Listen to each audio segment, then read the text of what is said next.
Saya memulakan pergulungan saya daripada hot topic, daripada topik-topik yang popular di antara ahli-ahli parlimen. Yang pertama sekali saya ingin merujuk kepada butiran 1003 bahagian security makanan.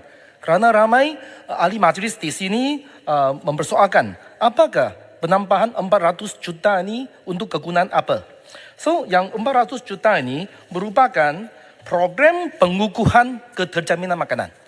Program pengukuhan keterjaminan makanan di mana asas pertimbangannya adalah berdasarkan 4 elemen keterjaminan makanan.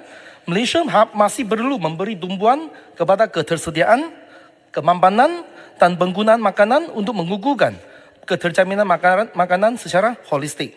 Dan dalam rangka ini, kita telah buat keputusan bahawa 150 juta untuk bekerjasama dengan kerajaan negeri dalam mengoptimumkan penggunaan dana bagi meningkatkan hasil tanaman dan ternakan. So untuk sesiapa yang mempersoalkan berapakah setiap negeri akan dapat berapa bajet dia, ada sesuatu elemen yang belum ditentukan kerana 150 juta ini bergantung kepada perbincangan dan rundingan di antara kerajaan negeri dan juga kerajaan persekutuan. Yang kedua, 50 juta bagi melaksanakan kaedah baharu perolehan baja secara tender terbuka. Dan juga yang nombor 3, 50 juta untuk program khas perolehan baru baja bio dan organik. Tadi ada ahli majlis seperti Jerulun dan Tangga Batu, mereka menyuruhkan supaya kementerian kita juga memberikan ini bekalan untuk baja bio atau baja organik. Inilah di antara usaha kerajaan yang telah menitik beratkan isu ini dan kita masukkan yang 50 juta sebagai salah satu sebahagian daripada 400 juta di bawah program pengukuhan keterjaminan makanan. Dan selain itu ada juga 5 juta. 5 juta untuk melaksanakan night farming pineapple. 5 juta ini akan disalurkan melalui LKNM, Lembaga Kemajuan Nanas Malaysia. Dan baginya 145 juta ini yang diperuntukkan bagi pelaksanaan projek pengukuhan keterjaminan makanan yang telah pun dilaksanakan pada tahun 2023 dan akan diteruskan melibatkan tanaman jagung bijian, tanaman ternakan, pemasaran dan juga program baru 2024 yang akan dikenal pasti dan dilaksanakan oleh jabatan dan agensi di bawah kementerian. Dan pelaksanaan projek-projek ini memberi tumpuan kepada pengeluaran hasil pertanian, pengedaran di sepanjang rantaian nilai, meneroka potensi baru, mengurangkan kebergantungan import serta memperkukuh produktiviti dan pemasaran sektor agromakanan. So ini jawapan yang untuk 400 juta ini. Dan saya nak memperkukuhkan ini apa yang hujah-hujah di bawah 150 juta. Yang tadi saya katakan 150 juta daripada 400 juta ini adalah untuk bekerjasama dengan kerajaan negeri dalam mengoptimumkan penggunaan dana bagi meningkatkan hasil tanaman dan ternakan. Saya nak mengingatkan bagi tujuan kerjasama ini, KPKM dalam proses memuktamadkan skop, terma dan tata cara pelaksanaan bagi memastikan program yang dilaksanakan akan memberi impak optimum kepada petani dan mengukuhkan keterjaminan makanan negara.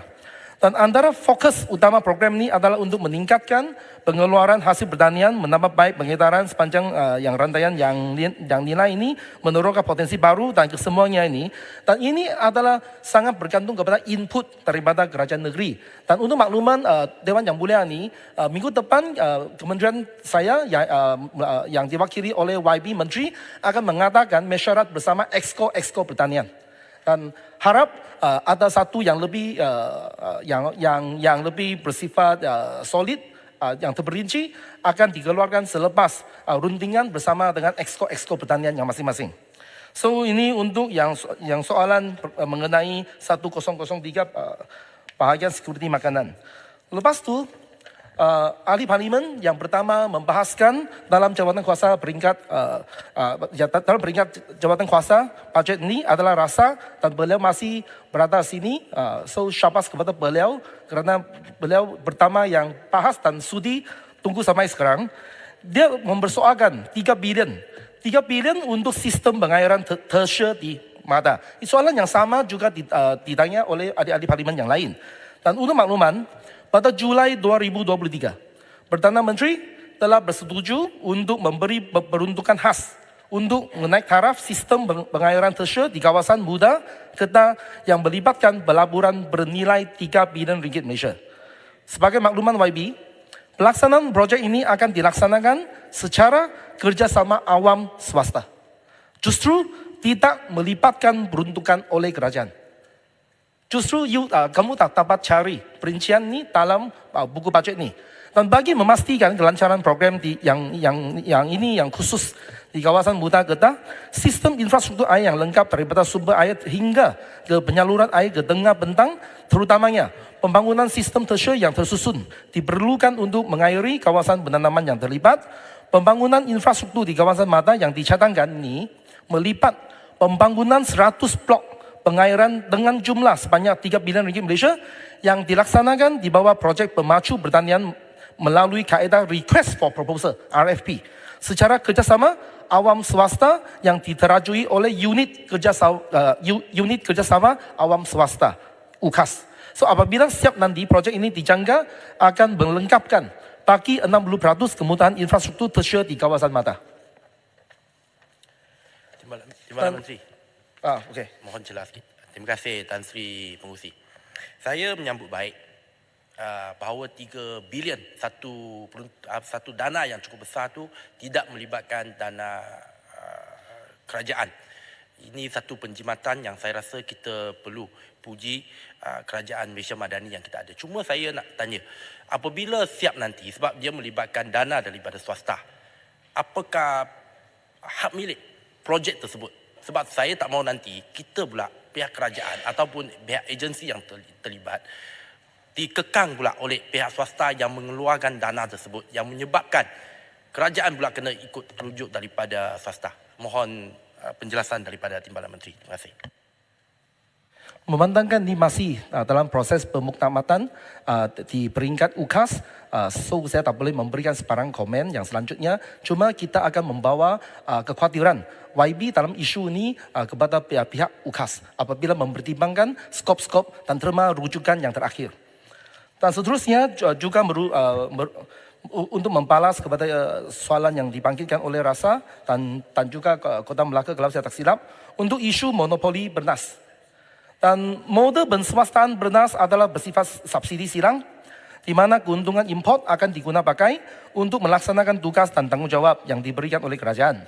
Dan berbanding dengan perjanjian konsesi antara kerajaan dan bernas sebelum ini, kerajaan telah membuat penambahbaikan dan telah menetapkan agar bernas melaksanakan 10 buah obligasi sosial bagi pihak kerajaan bernilai 3.2 bilion yang meliputi berbagai program dan insentif di sepanjang rantaian nilai industri sepanjang tempoh pelaksanaan konsesi yang baru. Dan bernas juga memainkan peranan utama dalam program khas beras putih tempatan PPT sehingga kini telah 1.7 juta kampit yang 10 kilo itu telah pun diedarkan di seluruh negara yang selain yang melalui seliaan daripada peranan Pharma dan LPP. Dan Kementerian meyakini bahawa dasar pengimport utama beras yang sedang dilaksanakan ketiga ini adalah kaedah yang terbaik pada masa sekarang dalam menangani cabaran semasa dan mendatang. Dan dasar ini merupakan mekanisme utama yang dalam memberikan keupayaan kepada negara untuk menghadapi cabaran ketidakstabilan harga beras antarabangsa. Ini adalah kerana dasar pengimport utama merupakan mekanisme gatekeeping yang berfungsi sebagai benteng bagi melindungi industri padi dan beras tempatan daripada terdedah kepada ketidaktentuan kedudukan pasaran antarabangsa. Dan berdasarkan kepada perkara ini, sebarang keputusan mengenai perubahan dasar ini wajib mengambil kira kebajikan dan pendapatan para pesawat, kestabilan dan jaminan bekalan makanan negara serta dasar keterjaminan makanan negara. Cuma yang tadi di antara speaker yang kedua terakhir itu YB Arau, dia membangkitkan isu-isu yang berkaitan dengan bernas, di mana saya memandang serius tentang apa yang dibawa oleh beliau, kerana beliau mengatakan bernas mengaut keuntungan yang berjuta-juta. Dan saya harap kerana memandangkan Rasa juga merupakan pengurusi untuk jabatan kuasa Parlimen khas, kemungkinan Rasa boleh memanggil Arau untuk memberikan penerangan yang selanjutnya. Kerana memandangkan Arau, dia berfikiran lain semasa dia di Bambangkang. Kerana semasa dia kerajaan Perikatan Nasional yang meluluskan 10 tahun perjanjian ni. untuk penyambungan daripada 2021 hingga ke 2030. So kemungkinan dengan pembongkaran daripada Arau ini, kemungkinan isu bernas ini ada satu perkembangan yang baru. Okey, untuk isu Saya sambut seruan daripada Timbalan Menteri. okay. So untuk isu kekurangan bekalan benih patisah. Ini ada saya minum sekejap.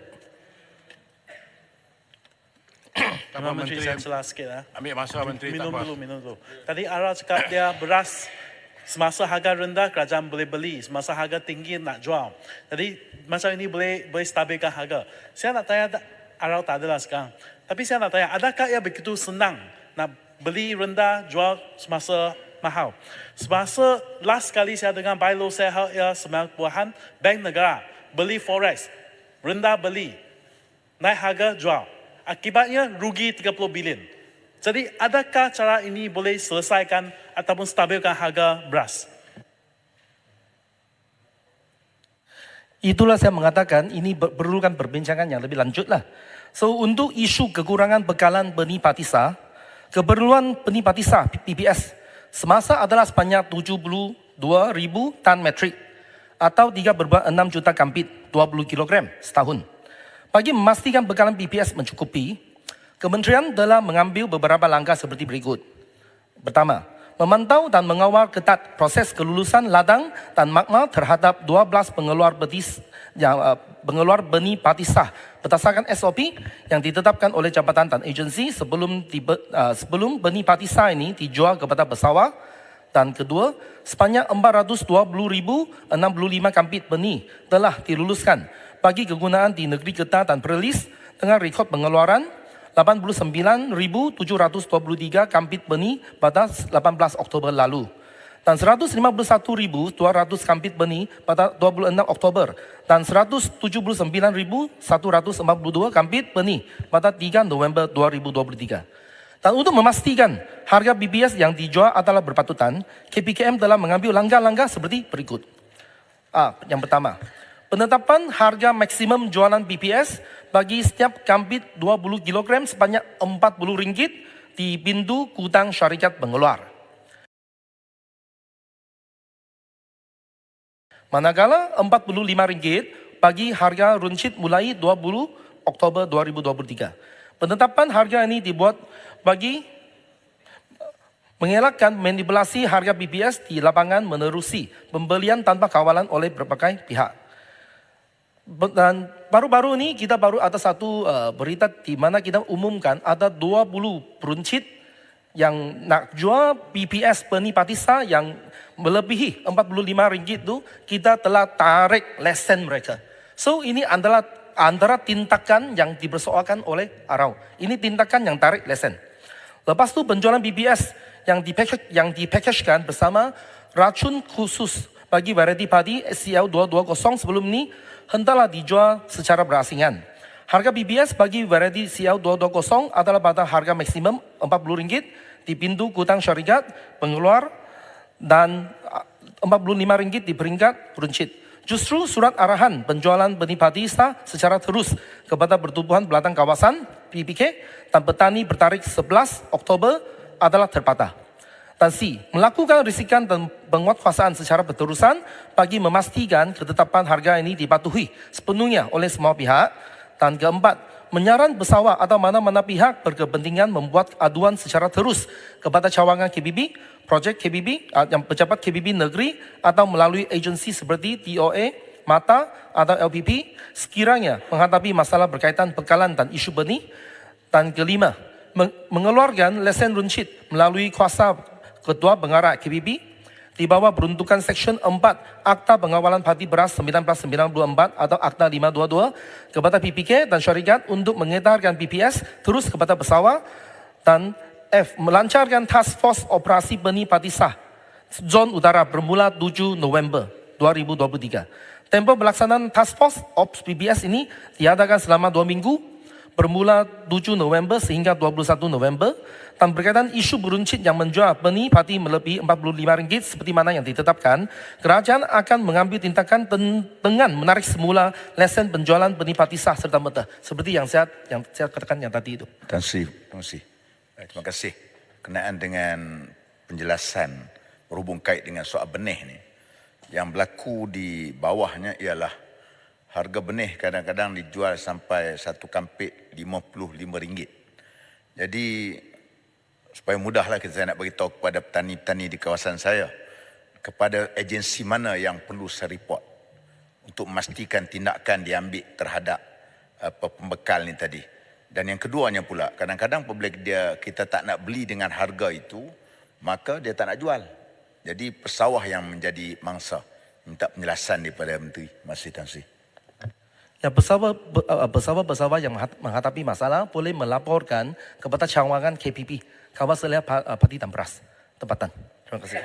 Dan saya rasa isu beras ni telah lama kita bincang daripada sesi penerangan YBM sampai ke Kamahas, sampai ke peringkat polisi, dan saya harap seterusnya saya akan pergi ke tajuk yang lain. Yang lain-lain itu saya akan jawab secara bertulis. Sekarang kepada isu lembu atau kerbau, Batang Serai dan Kota Melaka mempersoalkan kenapa terdapat pengurangan yang besar pada peruntukan 10710 pembangunan industri lembu atau kerbau berdaging dari 11,6 juta tahun ini kepada 4 juta tahun depan. Tuan yang berdua, terlebih dahulu saya jelaskan putiran 10710 pembangunan industri lembu atau kerbau berdaging dengan kos lulus RP4 ini adalah 43.876 dan 43.876.400 merupakan putiran projek sambung daripada RMK ke-11. Di mana projek ini adalah pembangunan taman kawasan pengeluaran ruminan yang bertujuan mewujudkan 14 unit bangunan kandang di 2 lokasi projek, yaitu di Klang, Johor dan Pondok Tanjung, Perak. Objektif projek adalah membangunkan kawasan penternakan di tanah padang ragut jabatan milikan bersekutuan secara tersusun, moden dan berkelompok. Pembinaan kandang dan pembangunan infra yang disediakan akan disewa kepada penternak. Projek ini akan membantu mengurangkan kos permulaan penternakan ruminan yang tinggi, mewujudkan kawasan kekal pengeluaran ruminan dan memastikan tanah padang rakut jabatan digunakan sepenuhnya untuk pengeluaran ruminan. Dan sehingga kini, 5 unit bangunan kandang dan infra telah siap sepenuhnya di Klang, Johor, dan telah pun ditawarkan kepada 5 penternak yang berjaya dipilih dan dilantik menerusi penilaian jabatan kuasa peringkat kementerian. Dan selain itu, di bawah DVS juga terdapat projek yang lebih berimpak besar dalam membantu industri lembu atau kerbau ini, yaitu di bawah putiran 30007, perkhidmatan veteriner. Juga terdapat program peningkatan ruminan yang mana bertujuan meningkatkan populasi asas ternakan dalam negara bagi menyumbang mencapai kata syarat diri atau SSL lembu atau kerbau meningkat kepada 30% menjelang pada tahun 2030 serta menjamin bekalan daging negara. Dan projek ini dilaksanakan secara public-private partnership PPP antara agensi kerajaan dan syarikat peneraju yang terdiri daripada syarikat beladangan, pertubuhan beladang kawasan, koperasi, pertubuhan atau syarikat swasta yang menternak secara komersial sebagai syarikat peneraju first tier bersama penternak semi komersial yang akan menjadi peserta second tier dibangunkan oleh syarikat peneraju. Projek ini dilaksanakan melalui grant pematanan 50/50 dan secara imbuhan balik berdasarkan pelaburan syarikat dalam perolehan ternakan. Dan seterusnya saya jawab kepada Tanjung Piai. Ini yang untuk isu pengusaha terpaksa menaikkan harga disebabkan bekalan ayam yang tinggi, disebabkan harga makanan yang tinggi, logistik untuk pemprosesan juga, dan subsidi ini hanya diberikan kepada penternak dan bukan kepada penjajah dan penjual ayam. Dan beliau menyarankan bahawa untuk mencadangkan import bekalan ayam pada musim perayaan, subsidi bersasar kepada lebih 40 untuk pembelian barang dan penguatkuasaan bekalan ayam di antara KPKM dan KPTN. Tuan yang berdua, bagi cadangan import bekalan ayam pada musim perayaan, realisasi pengimportan ayam telah dilaksanakan sejak tahun 2022, di mana pengimportan ayam berlaku sepanjang tahun dan tidak tertakluk kepada musim perayaan sahaja. Dan ini susulan daripada pemansuhan AP juga, Approved Permit. Dan KPKM sentiasa memantau status bekalan ayam dalam negara. Namun, KPKM sentiasa bersedia untuk memberikan kerjasama dengan KPDN dalam usaha pemantauan harga ayam di pasaran. Bekalan ayam pada masa ini adalah stabil dan mencukupi. Intervensi KPKM kepada penternak kecil dan sederhana adalah melalui penyediaan insentif seperti berikut. Melalui penstrukturan subsidi ini, kerajaan akan mendapat penjimatan kerana hanya mereka yang benar-benar layak akan menerimanya. Penjimatan dari penstrukturan subsidi ini boleh disalurkan kepada pembangunan industri ternakan, khususnya kepada penternak kecil. Kerajaan boleh menyalurkan panduan modal pusingan kepada penternak kecil melalui skim pinjaman mikrokredit.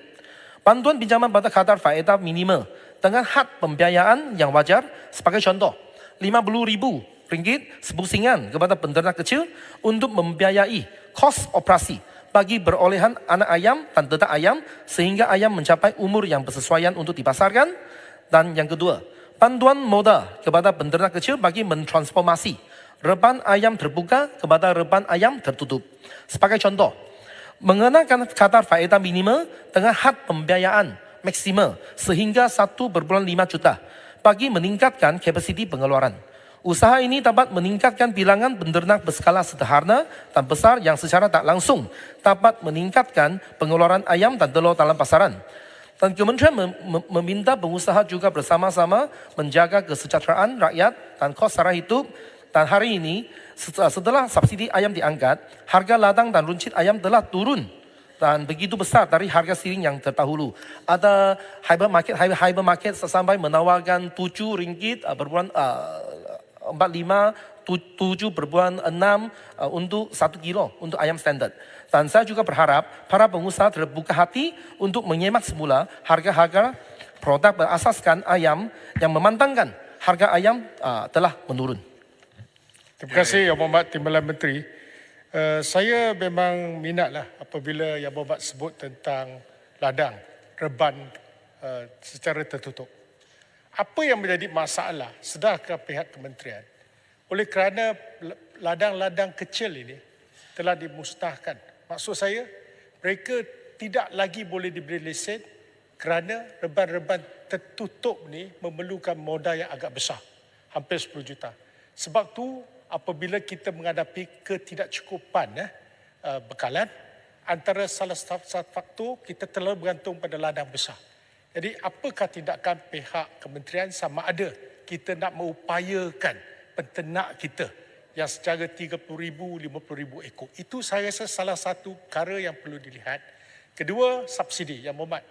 Pada tahun 2022, bulan Julai sehingga hari ini, walaupun telah dibahaskan di sini, semasa taklimat saya bawa kes, pegawai itu pun nama pegawai saya bagi pada menteri dan juga KSU, tapi duka cita dimaklumkan, pegawai itu terus ditukar kerana memberi maklumat kepada kita dan sampai hari ini belum dapat subsidi. Beliau adalah Presiden Persatuan Peternak Johor. Saya minta, saya rayu supaya sudah lebih daripada setahun subsidi yang tertunggak ni tolong bayarkan.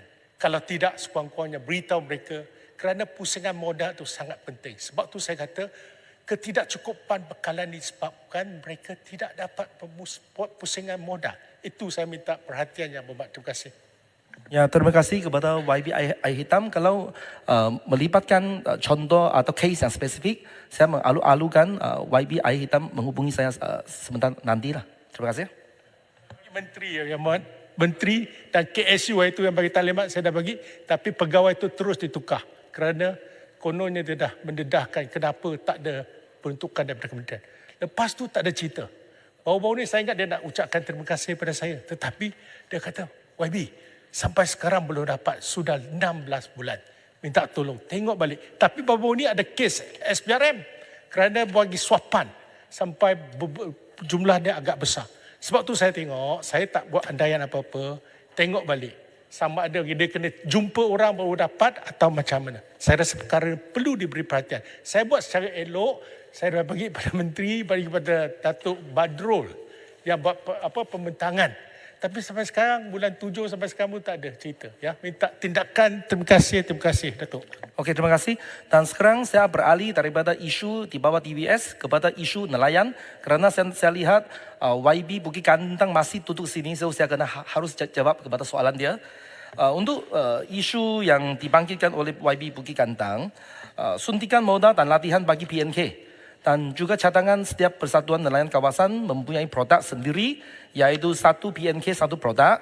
Tuan Yang Dipertua, LKIM sekarang sedang melaksanakan strategi bagi memperkasakan ekonomi PNK melalui konsep satu persatuan, satu produk. Satu P, satu P. Berdasarkan potensi yang berbeza, bagi setiap PNK mengambil kira faktor geografi, sumber dan kewangan secara berkasta. Program ini telah dikenal pasti berpotensi untuk dibangunkan secara berskala besar, melibatkan kluster yaitu penangkapan ikan, pemasaran ikan, pemprosesan dan pemasaran produk, pengurusan komponen komersial kompleks pendaratan, agro pelancongan dan agro kulineri, aquaculture marine dan air tawar dan logistik dan pengedaran ikan.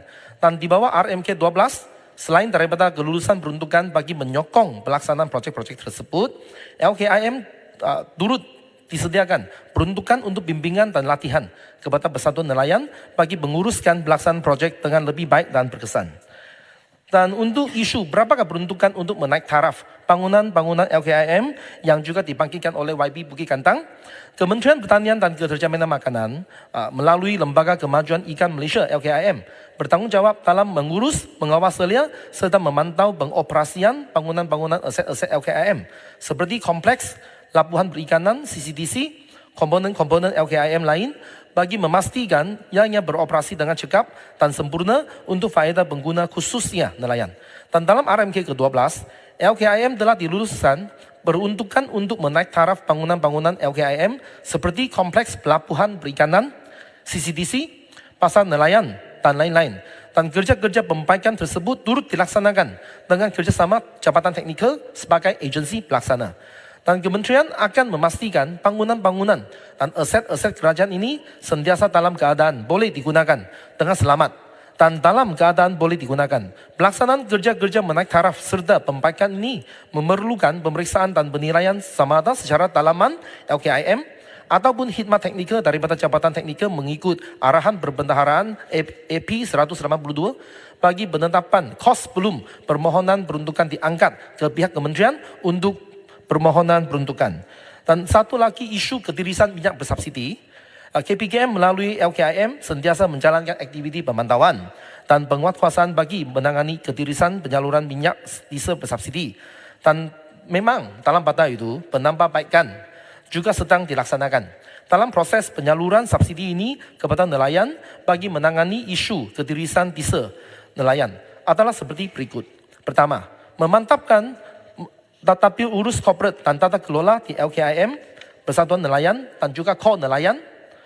Kedua, meningkatkan kecekapan kaedah agihan atau jualan di jeti atau pusat jualan. Penguatkuasaan dan pemantauan berterusan sama ada di peringkat LKIM ataupun kolaborasi dengan jabatan agensi penguatkuasaan kerajaan yang berkaitan seperti KPDN, KPMM, PDRM, Custom, Immigration dan lain-lain. Komitmen dan sokongan padu daripada komuniti nelayan terlibat. Dan berdasarkan aktiviti pemantauan dan penguatkuasaan yang dijalankan oleh LKIM bagi tempoh 4 tahun, yaitu daripada tahun 2020 sehingga September 2023, sebanyak 182 kes melibatkan ketirisan diesel bersubsidi nelayan. Dan mungkin masih ada yang masih belum terkesan dan tertangkap. Dan selain itu, bagi tahun 2023 sehingga Mei 2023, terdapat kes yang direkodkan oleh KPDN melibatkan PN yaitu kesalahan lesen tamat tempo di bawah Akta Kekawalan Bekalan 1961 dengan nilai rampasan RM165.092 dan di bawah bidang kuasa APMM sehingga Mei 2023. Terdapat juga kes dengan jumlah rampasan sebanyak RM17.200. Dan bagi nelayan yang terlibat dengan aktiviti-aktiviti berkaitan ketirisan diesel bersubsidi, Tindakan penangguhan dan menyenarai hitam bot-bot nelayan secara serta-merta daripada menerima tisa bersubsidi telah dilaksanakan. Dan di samping itu, pihak kementerian sentiasa bekerjasama dengan jabatan penguatkuasaan lain seperti Agensi Penguatkuasaan Maritim Malaysia (APMM), pasukan polis Marine (PPM) dan juga bahagian penguatkuasaan KPTN dalam menjalankan pemantauan di kawasan perairan negara dan di sepanjang rantaian pengedaran minyak tisa bersubsidi nelayan. Tan Sri Pengurusi, berapa minit akan ditambahkan? Saya bagi 1 minit lagi boleh? 1 minit lagi ya? Yang Hormat, kalau 1 minit, saya minta penjelasan. Saya dengar tadi ucapan saya tu akan dirojok pada Rasah. Yang Hormat, saya minta jawapan bertulis pada kerajaan. Sebab Rasah dia jawatankuasa. Yang Hormat kena bagi jawapan bertulis berhubung dengan stockpile negara. Kenapa tidak digunakan stockpile negara yang disebut 4 bulan oleh menteri itu ialah stockpile negara. Stockpile negara maknanya kita keluarkan stockpile kita untuk meredakan kenaikan harga beras. Saya minta kerajaan bagi jawapan bertulis. Terima kasih. Okey, terima kasih daripada ulasan daripada Arau. Dan untuk isu untuk nelayan sekarang saya beralih kepada isu yang lain. Ini isu Fama. Ada ahli parlimen yang mempersoalkan kenapa pengurangan peruntukan untuk Fama dalam RP4 berbanding dengan RP ketiga, kerana Fama ini kita perlukan untuk penambahan peruntukan untuk pengedaran dan jualan agromadani. Dan pengurangan peruntukan pembangunan kepada Fama secara keseluruhan dalam RP4 berbanding RP3 sebanyak 22% adalah disebabkan pengurangan ceiling projek TG Food sebanyak 2.7 juta ringgit Malaysia, disebabkan skop perolehan peralatan pada tahun 2023 akan diteruskan pada tahun 2025. Selain itu, kos projek bagi pembangunan pasar Dani Kekar telah selesai pada tahun 2023. Namun peranan Fama dalam aktiviti pengedaran dan jualan agromadani tidak terjejas. Kerana sejumlah peruntukan khas bernilai 45 juta ringgit telah diberikan bagi tahun 2023 dan tahun 2024. Sasaran 5,000 kali sesi jualan agromadani akan diteruskan pada tahun 2024.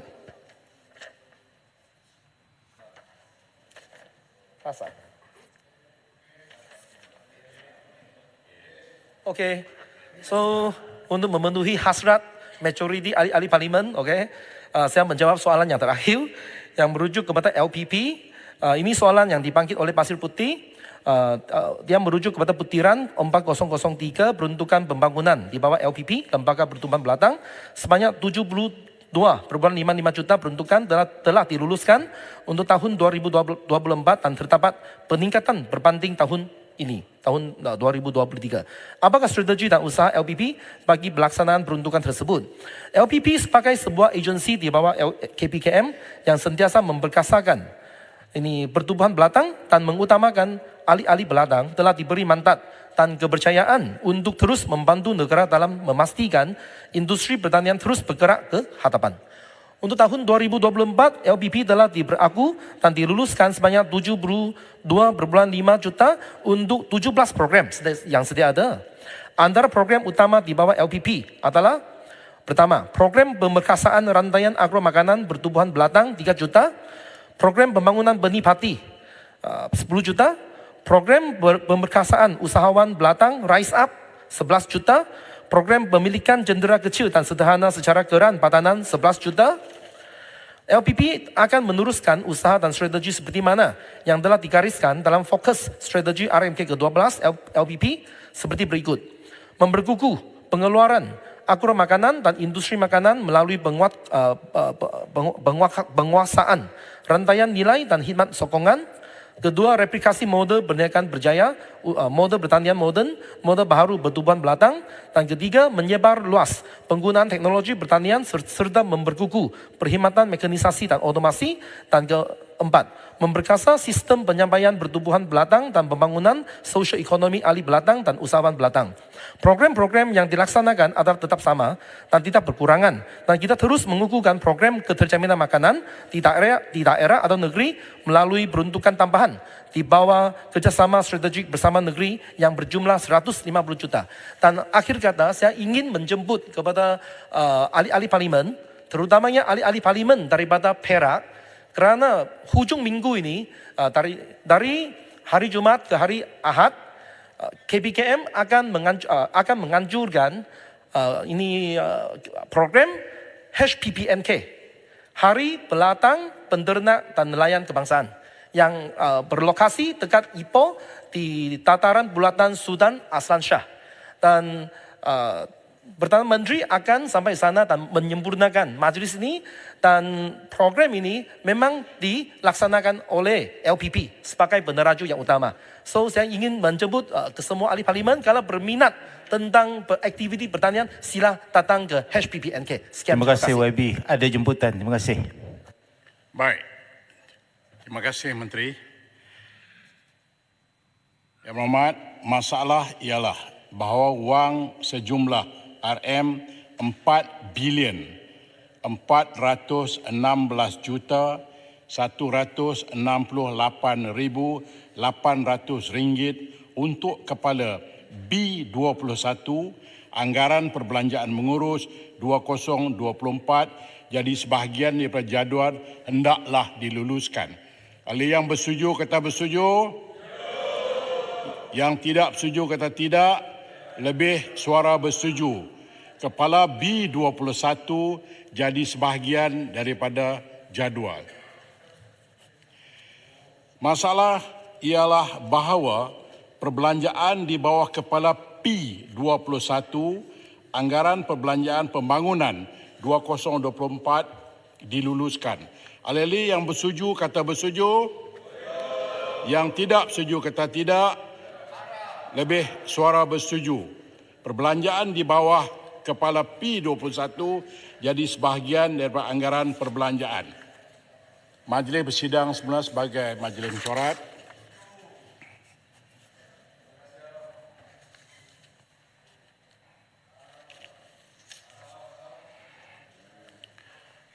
Ahli yang berhormat, saya telah dimaklumkan bahawa Yang Amat Berhormat Perdana Menteri akan berada di luar negara minggu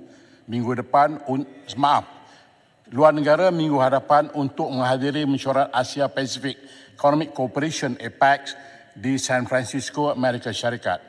Sehubungan dengan itu, bagi sesi waktu pertanyaan menteri MQT pada Selasa minggu hadapan iaitu 14 November 2023, 3 soalan tersebut akan dijawab oleh Yang Berhormat Menteri-Menteri. Ahli yang berhormat, mesyuarat Dewan hari ini ditangguhkan hingga jam 10 pagi hari Khamis 9 November 2023. Sekian, Assalamualaikum warahmatullahi wabarakatuh dan selamat malam.